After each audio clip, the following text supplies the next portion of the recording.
तो देखिए बच्चों, हम लोग पिच और शिलनेस पे बात कर रहे थे। तो जैसे मैंने आपको बताया कि हैवी साउंड होती है और शार्प साउंड होती है। जैसे लॉयन की आवाज है तो उसमें थोड़ा सा भारीपन होता है। कैट की आवाज है तो वो थोड़ी सी शार्प आपको समझ में आएगी। वैसे लड़कों की आवाज है थोड़ी सी हैवी वॉइस होती है, लड़कियों की आवाज थोड़ी सी शार्प होती है ना। तो ये हमें कैसे पता चलता है, ये हमारे ब्रेन को कैसे पता चलता है कि कितनी शार्प है और कितनी हैवी वॉइस है। तो ये पता करने का तरीका होता है ब्रेन के पास, फ्रीक्वेंसी को एनालाइज करता है बच्चों।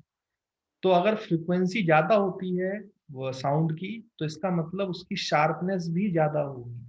और अगर फ्रीक्वेंसी कम होती है बच्चों साउंड वेव की, तो इसका मतलब उसकी शार्पनेस भी कम होगी, है ना। तो ये बात आपको ध्यान देना है। तो ऐसी तरीके से शार्पनेस ज्यादा होती है या शार्पनेस जो है बच्चों वो कम होती है ना। किसके किस पे डिपेंड करती है, तो वो डिपेंड करती है फ्रीक्वेंसी पे। यानी कि पिच अगर आपको पहचानना है कि ज्यादा है कम है, तो फ्रीक्वेंसी ज्यादा है तो पिच भी ज्यादा होगी, शार्पनेस श्रिलनेस भी ज्यादा होगी। और अगर आपकी फ्रीक्वेंसी कम है तो कम होगी, है ना। तो देखो यहाँ लिखा भी हुआ है, इसको पढ़ सकते हो आप। Pitch is a sensation which determines the shrillness of sound. It enables us to distinguish a shrill sound from a grave, hoarse sound, even though the two notes are of same intensity। मतलब same energy भी होगी ना, तब भी आप दो sound को differentiate कर सकते हो उसकी शार्पनेस के आधार पे, शिलनेस के आधार पे, है ना। तो यहाँ पे लिखा है high pitched sound are called treble. तो जो हाई पिच की साउंड होती है उनको ट्रेबल कहा जाता है। और low pitch sound are called as bass. और लो पिच जो होते हैं उनको बेस कहा जाता है। ठीक है बच्चों। The pitch of sound depends upon two factors. तो जो पिच होती है साउंड की वो दो फैक्टर्स पे डिपेंड करती है। पहला factor frequency of the source. जो सोर्स की फ्रीक्वेंसी, जैसे मैंने आपको बताया, it increases with increase in the frequency of sound. यानी जितनी ज्यादा फ्रीक्वेंसी होगी साउंड की, उतनी ज्यादा आपकी बच्चों पिच भी होगी। फ्रीक्वेंसी ऑफ सोर्स पे डिपेंड करता है। और तीसरा दूसरा जो है relative motion between source of sound and listener. और जो लिसनर और जो साउंड प्रोड्यूस कर रहा है, अगर उनके बीच में कोई रिलेटिव मोशन होगा, मतलब अगर वो मूव कर रहे होंगे, तो भी डिपेंड करते हैं। हालांकि ये चीज आती है डॉपलर इफेक्ट में, तो वहां पे फ्रीक्वेंसी चेंज हो जाती है, तो उस पर डिपेंड करता है ना। अभी डॉपलर इफेक्ट है नहीं तो उस पर ज्यादा ध्यान देने की जरूरत नहीं है। आप केवल इस पॉइंट को एक बार ऐसे रीड कर लो। फिर pitch is a different from frequency. Pitch जो है वो फ्रीक्वेंसी थोड़ा डिफरेंट होता है। Where as frequency is the number of vibrations produce per second by a source of sound. तो जो फ्रीक्वेंसी है वो एक सेकंड में जितनी साइकिल प्रोड्यूस कर रहा है वो है। And pitch is the number of vibrations perceive by a listener. जबकि पिच जो है वो कितने वाइब्रेशंस सुन रहा है उस पर डिपेंड करता है ना बच्चों। लेकिन जब ये सोर्स और ऑब्जर्वर जो है वो मूव करते हैं, तो ये जो रिसीव करने वाला फ्रीक्वेंसी है वो चेंज हो जाती है, जो वो सोर्स फ्रीक्वेंसी प्रोड्यूस कर रहा है ना। लेकिन अभी आपको टेंशन लेने की जरूरत नहीं है, अभी आपके लिए सेम जैसी चीजें मान सकते हो आप, है ना। बाकी यहाँ पे लिख दिया गया है, बता दिया गया है इस बात को। तो इट मे बी इक्वल। तो वो इक्वल भी हो सकते हैं, जैसे मैंने आपको बताया, जब दोनों रेस्ट पे हैं। ग्रेटर भी हो सकते हैं, लेस भी हो सकते हैं ना बच्चों। In other words pitch is a subjective quantities where frequency is an objective measurable quantity, है ना। तो सब्जेक्टिव का मतलब किसी चीज पे डिपेंड करता है, जबकि फ्रीक्वेंसी जो है वो ऑब्जेक्टिवल मेजरेबल क्वांटिटी है, उसको अपन मेजर कर सकते हैं। ठीक। The pitch of sound generated by different stringed instruments can be altered by changing the frequencies and vibration। तो pitch change किया जा सकता है अगर आप frequency और vibrations change कर दो। This is done by changing the tension in the string। तो जो आप गिटार विटार बजाते हो ना बच्चों, तो उसमें अलग अलग साउंड क्यों सुनाई देता है गिटार में, क्योंकि आप अलग अलग तरीके से उसको क्या करते हैं, सुनते हैं, फ्रीक्वेंसी जनरेट करते हैं। और अगर आपने देखा होगा किसी गिटारिस्ट को कि अगर साउंड सही से नहीं आ रही हो, तो वो स्क्रू को टाइट करता है बच्चों।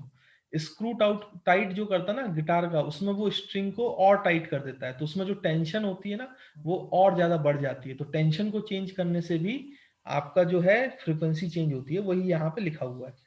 Objects of different size and condition vibrate at different frequencies produce sounds of different pitch. तो डिफरेंट डिफरेंट फ्रीक्वेंसी से जो वाइब्रेट करते हैं वो डिफरेंट डिफरेंट पिच देते हैं। The pitch of sound means how high, low और high it is. In a music band the base base drum deep boom is low pitched, है ना। Where the triangles shrill tinkle the high pitch.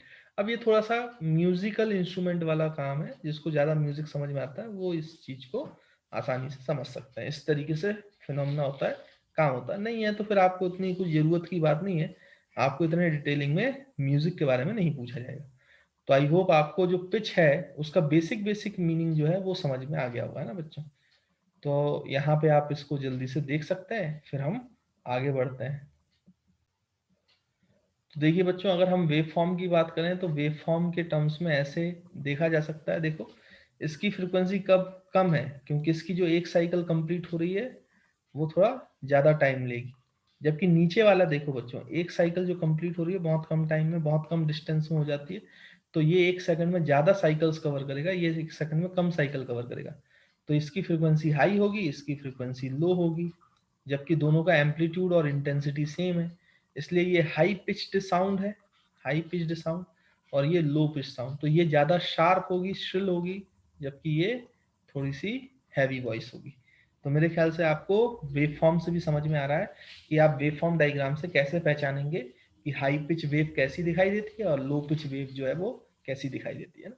तो इसको भी एक बार देख लीजिएगा, कोई दिक्कत की बात नहीं है इसमें, है ना। तो आई होप आपको वेव फॉर्म की भी डायग्राम की क्लैरिटी आ गई होगी। तो देखिए बच्चों, जो तीसरी कैरेक्टरिस्टिक्स होती है उसको बोलते हैं क्वालिटी और टिम्बर ऑफ वेव फॉर्म, है ना, एंड नहीं है, ऑफ लिख सकते हो, ऑफ वेव फॉर्म। तो ये याद रखें, जैसे हम जब बोलते हैं बच्चों तो हमारी जो वेव फॉर्म होती है एक पर्टिकुलर शेप की होती है। जैसे जो अभी हम पढ़ रहे होते हैं बेसिकली साइनोसोडियल की बात करते हैं, मतलब ऐसे साइन कर्व की बात कर रहे हैं। बाकी ये वेव फॉर्म कैसी भी हो सकती है, इस तरीके की, इस तरीके की। तो जो एक पर्टिकुलर आदमी बोलता है उसकी एक पर्टिकुलर वेव फॉर्म होगी बच्चों। अब जब मिमिक्री आर्टिस्ट किसी को मिमिक करता है, यानी किसी की वॉइस निकालने की कोशिश करता है, तो वो लाउडनेस को मैच कर सकता है, फ्रीक्वेंसी मैच कर सकता है। लेकिन ये यूनिक प्रॉपर्टी है वेव फॉर्म। अगर मान लो अमिताभ बच्चन की ओरिजिनल आवाज की वेव फॉर्म ऐसी है, तो मिमिक्री आर्टिस्ट जो है एम्पलीट्यूड भी कॉपी कर लेगा, फिर पिच भी कॉपी कर लेगा, लेकिन उसका जब वेव फॉर्म आएगा वो थोड़ा सा अलग हो जाएगा, थोड़ा सा अलग हो जाएगा इस तरीके से। तो ये जो वेव फॉर्म है ये हमारा दिमाग पढ़ लेता है बच्चों। और ये वेव फॉर्म जो है कैरेक्टरिस्टिक्स प्रॉपर्टी है, यानी कि ये वेव फॉर्म ऐसा समझो कि किसी भी इंसान में फिंगरप्रिंट की तरह है। ये वेव फॉर्म हर इंसान की थोड़ी थोड़ी अलग होती है। तो ये जो है हम डिवाइस से देख लेते हैं तो हम बता सकते हैं कि ओरिजिनल आवाज है कि किसी ने डुप्लीकेट की हुई है या किसी ने कुछ चेंज किया है का, है ना। तो इस तरीके से वेव फॉर्म जो है बहुत इंपॉर्टेंट होता है और हमारा ब्रेन भी इस चीज को डिटेक्ट कर लेता है। इसलिए हमें पता चल जाता है बिना देखे ही कि ओरिजिनल कोई आदमी बोल रहा है क्या उसका डुप्लीकेट बोल रहा है ना। इस तरीके से ये वेव फॉर्म इंपॉर्टेंट होती है। तो it is that characteristics of musical sound which enables us to distinguish between two notes of same pitch and loudness, है ना। तो loudness सेम हो, पिच सेम हो, तब भी हम दो तरीकों से उसके नोट्स को डिफरेंशिएट कर सकते हैं, साउंड को डिफरेंशिएट कर सकते हैं, produce by different sources. In other words, quality or timbre of a musical sound may be defined as the subjective characteristics which make it possible for us to distinguish between two tones, है ना। जब frequency भी same है, सब कुछ same है, तो दो टोन्स को हम डिफरेंशिएट कर सकते हैं, having same intensity level and fundamental frequency, but differ in wave form. लेकिन वो वेव फॉर्म से डिफर कर जाती है, वेव फॉर्म अलग अलग होती है। और जैसे मैंने आपको बताया कि फिंगरप्रिंट की तरह है ये, हर इंसान का, हर इंस्ट्रूमेंट का वेव फॉर्म जो बनता है वो अलग अलग होता है। तो वेव फॉर्म से हम समझ सकते हैं कि भाई वो ओरिजिनल चीज है कि डुप्लीकेट चीज है ना। तो साउंड के लिए ये इंपॉर्टेंट कैरेक्टरिस्टिक्स है, ये हमारा ब्रेन भी डिटेक्ट करता है। और जब हम इंस्ट्रूमेंट से किसी की चेक करते हैं वॉइस को, तो हम इन्हीं कैरेक्टरिस्टिक्स पे काम करते हैं। तो आई होप आपको ये जो पॉइंट है बच्चों ये भी क्लियर होगा। देखिए बच्चों, यहाँ पे भी पढ़ लेते हैं जल्दी से। The difference arises because no instrument excepting tuning fork और signal generator emit a pure note, है ना। तो बाकी सारे इंस्ट्रूमेंट का अलग अलग होता है, जैसे मैंने बताया, that is of one frequency, और दूसरा जो है अलग फ्रीक्वेंसी का होगा, है ना। वेव फॉर्म अलग अलग होगी। Notes consist of a main और fundamental frequency mixed with others called overtones, है ना। तो अदर के साथ मिक्स हो जाता है तो ओवरटोन्स कहलाता है, which are usually weaker and have frequency that are exact multiples of fundamental, है ना बच्चों। तो थोड़ा सा ये हाइयर लेवल की चीज है, इसमें आपको परेशान होने की जरूरत नहीं है। ये बच्चों जब फ्रीक्वेंसी ऐड होती हैं तो वो इस तरीके की वेव फॉर्म बनाती हैं, तो उसमें कई सारी फ्रीक्वेंसीज की वेव होती हैं, मतलब वही कई सारी फ्रीक्वेंसीज की साउंड जो है वो मिक्सिंग होती है। तो उसकी एक फंडामेंटल फ्रीक्वेंसी होती है जो मेन फ्रीक्वेंसी होती है, उसके बाद उसके मल्टीपल्स होते हैं, है ना। खैर उससे अपन को ज्यादा लेना देना नहीं है, इसलिए अभी फिलहाल आप 9th क्लास में उसको स्किप कर सकते हो, पढ़ने के लिए आप पढ़ भी सकते हो, कोई दिक्कत की बात नहीं।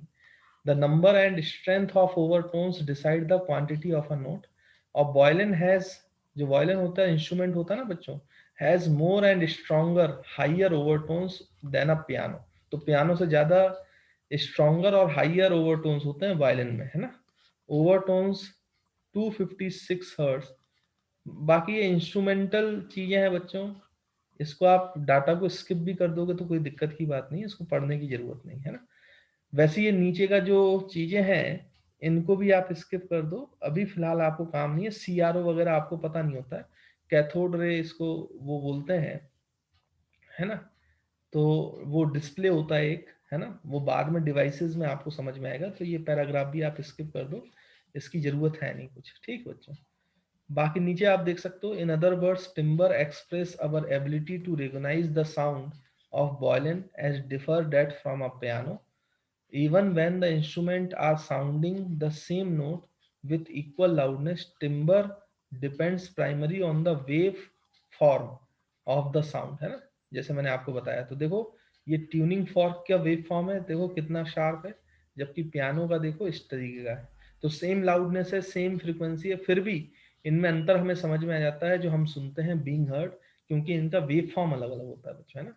So the waveform is determined by the number of overtones present in their respective intensities. Thus, the timbre or quality of sound of a particular note fundamental frequencies played by a musical instrument is determined the number of overtones present in. तो उसमें जितने भी multiples होंगे fundamental frequency के, उस पर depend करता है कि आपके ओवर जो वेव फॉर्म है उसका कैसा शेप हुआ है ना बच्चों, एंड दियर रेस्पेक्टिव इंटेंसिटीज, और उनकी इंटेंसिटीज। तो फिगर बी एंड सी ये आपको दिखा रहा है भाई कि ये क्या हो जाएगा बच्चों, shows that the wave form of piano volume along with their sound spectra relative incentive distribution for various overtones, है ना बच्चों। तो कुल मिला के आप वेव फॉर्म के बारे में सीखें, ज़्यादा अगर आपको चीज़ें क्लियर नहीं होती हैं तो उसमें टेंशन लेने की जरूरत नहीं है।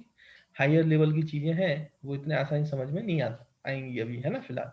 बाद में आपको फंडामेंटल फ्रीक्वेंसी, ओवरटोन्स, हार्मोनिक्स वगैरह ये हायर क्लासेस में आपको वेव्स में, साउंड वेव्स में पढ़ने को मिलेगा। तो अभी तो आप वेव फॉर्म सिंपल सीख लें और ये चीज़ें देख लें, है ना बच्चों। तो आई होप आपको ये पॉइंट क्लियर होगा। तो मैं ड्राइंग क्लियर कर रहा हूँ, थोड़ा सा नीचे आपको मैं डायग्राम भी दिखा देता हूँ इस पर। तो ये देखो अलग अलग वेव फॉर्म की डायग्राम है। ट्यूनिंग फोर्क का ये इस टाइप का शेप होता है, पियानो का जो होता है वो इस टाइप का शेप होता है, वायलिन का जो होता है वो इस टाइप का वेव फॉर्म शेप होता है। तो सेम फ्रीक्वेंसी सेम लाउडनेस है, बट वेव फॉर्म अलग अलग है, इसलिए आपको पहचान में आ जाता है कि वो अलग अलग साउंड है ना। तो आई होप बच्चों आपको ये सारे पॉइंट जो हैं वो क्लियर होंगे और चीजें जो हैं वो अच्छे से समझ में आ गई होंगी।